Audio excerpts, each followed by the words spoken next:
należą do najstarszych roślin uprawianych przez człowieka. Istnieją dowody na to, że jego pierwsze uprawy istniały aż 4000 lat temu.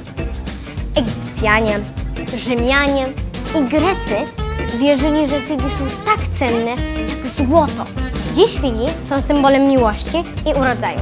A to dlatego, że drzewo figowe jako jedyne ze wszystkich drzew owocuje aż 2 razy w ciągu roku.